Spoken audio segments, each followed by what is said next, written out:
Well, it's a condition that can be extremely painful, cause infertility, and in as many as half of the women that have it. But endometriosis remains a mysterious and incurable disorder. Here to talk about risk factors, available treatments, and resources are four experts in the subject. Tam Carter, who has endometriosis and is a fertility advocate. Good morning, Tam. Good morning. Dr. Chandra Adams, an OBGYN and women's healthcare expert. Good morning, Dr. Adams. Good morning. Uh, Dr. Paulami Guha, endometriosis specialist and surgeon. Good morning. Good morning. Thank you. And Dr. Linda Fouad, endometriosis specialist. Good morning. Good morning.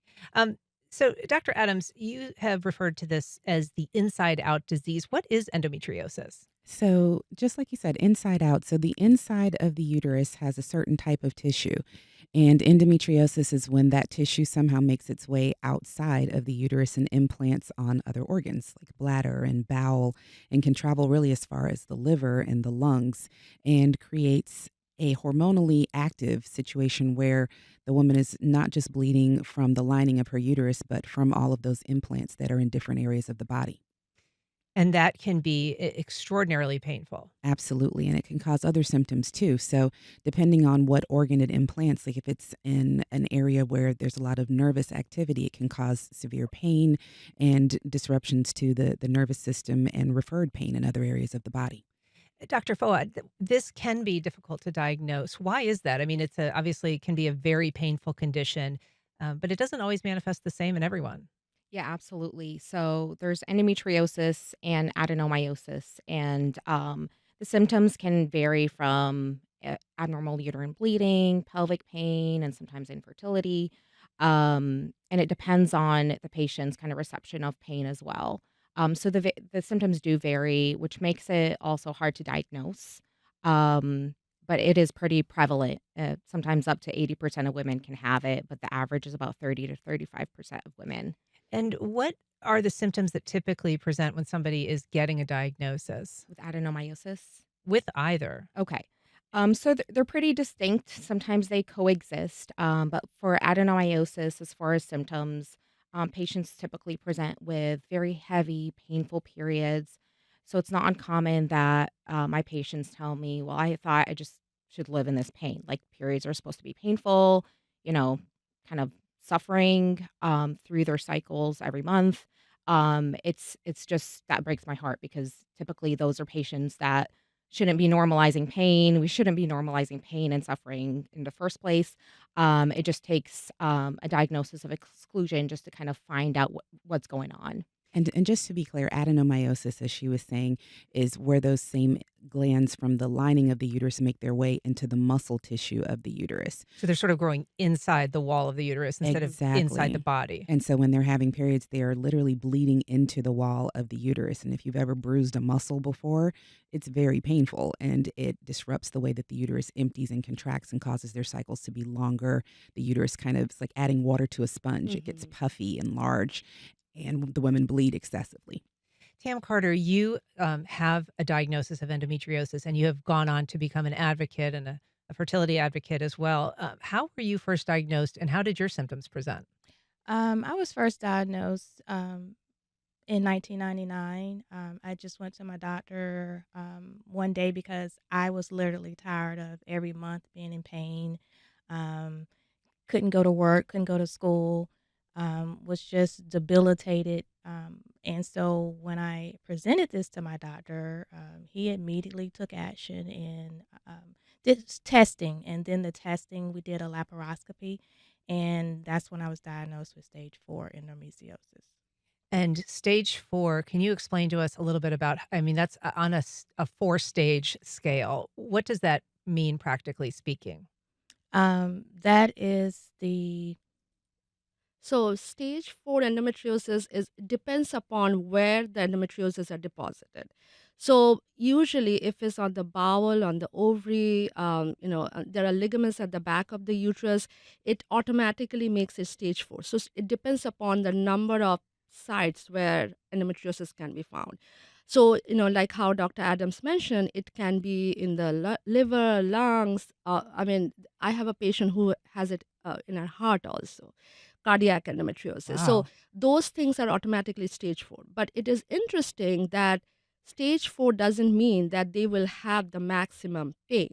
Now, stage 4 does mean that it will have the maximum effect on fertility, but not pain. Like, in my practice, I actually see more pain in stage 1 to 2 patients because I think the nerve involvement is more. Sometimes stage 4 doesn't always know also.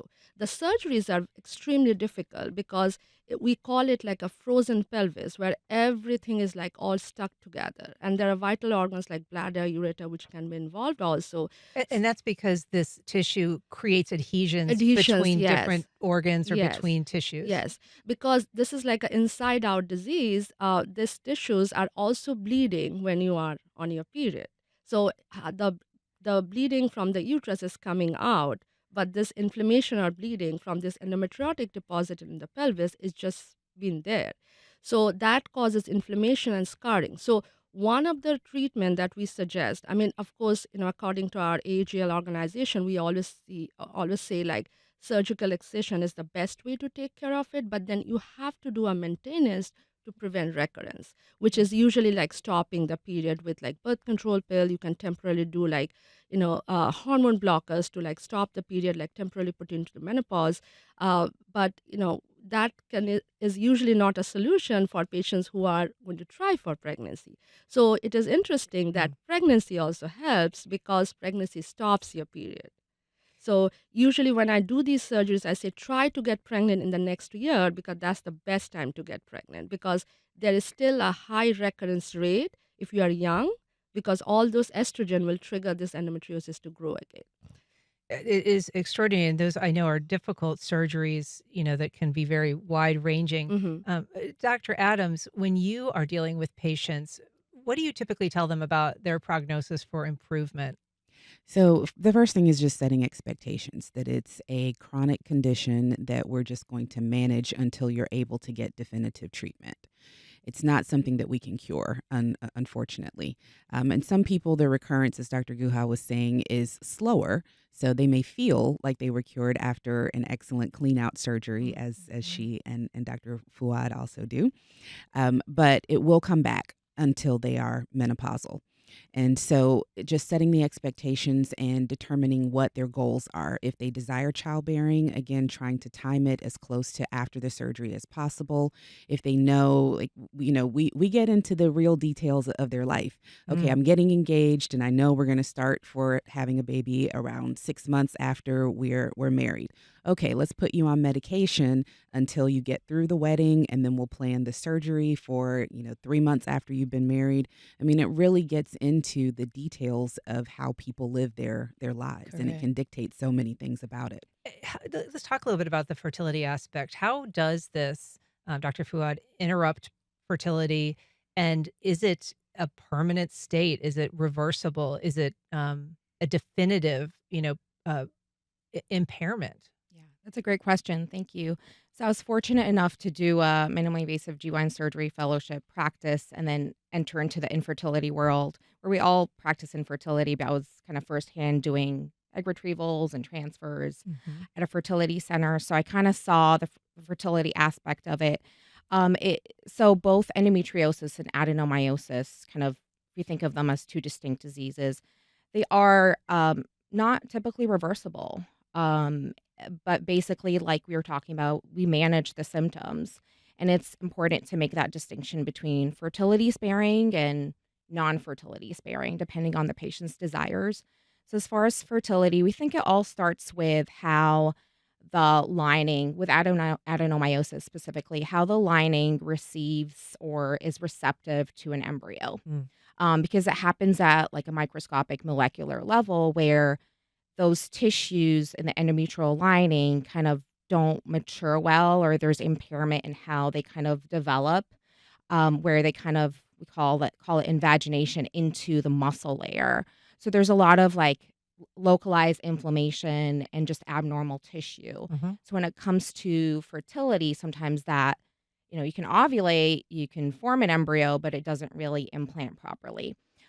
So there are treatments. Sometimes it's medical management to kind of suppress that inflammation, whether it's with hormones or with estrogen blockers, sometimes we do have to do surgery where we would locally resect an adenomyoma, for example, and that sometimes we do it through a wedge resection. Is that like removing when you say Right, resection? right. You kind of like resect local areas of the lining or of the uterus that are affected the most by adenomyosis. And so that's a problem with implantation. Do you also see circumstances where that tissue that gets outside of the uterine lining is also on the fallopian tubes or on the ovaries themselves, preventing them from Yeah, ovulating? yeah. So, you know, we do a lot of surgeries with the IVF or fertility group. So usually, stage 1 and 2 endometriosis, which is usually mostly on the peritoneal lining, does not affect the IVF success rate, but stage 3 and 4 does.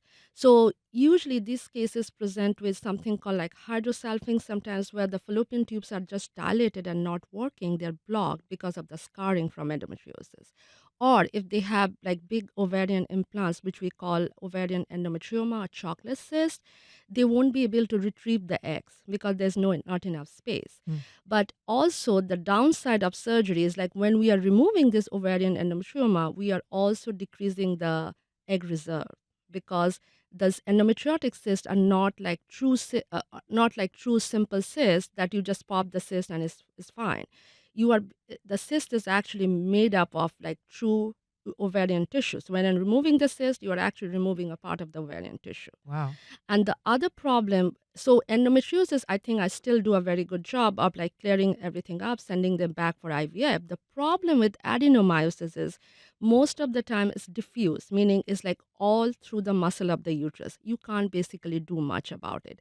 There are some investigational surgeries, but don't work that well unless it's like a blob of endometriosis, which Dr. Ford was saying, like adenomyoma, which you can easily remove, but most of the time it's diffuse. So, as she mentioned, it decreases the receptivity of the eggs. So, usually after surgery, we put them on Lupron or like a hormone blocker for a few months for the tissues to regress, and then they go for IVF. Tam, we've got just about 30 seconds. Can you for people who are experiencing some of these symptoms or interested in getting treatment, what would you tell them from your experience? Take action and come up with a plan. Get with your doctor or whoever your healthcare provider may be, and sit down and come up with a plan and know your goals for your future. Yeah, well, it's such an important, information. Thank you all for sharing your wisdom on it. Really appreciate it. And Tam Carter, Dr. Chandra Adams, Dr. Paulami Guha, and Dr. Lina Fouad, thank you so much for being here. Thank you. Thank Thanks for Thank having you. us.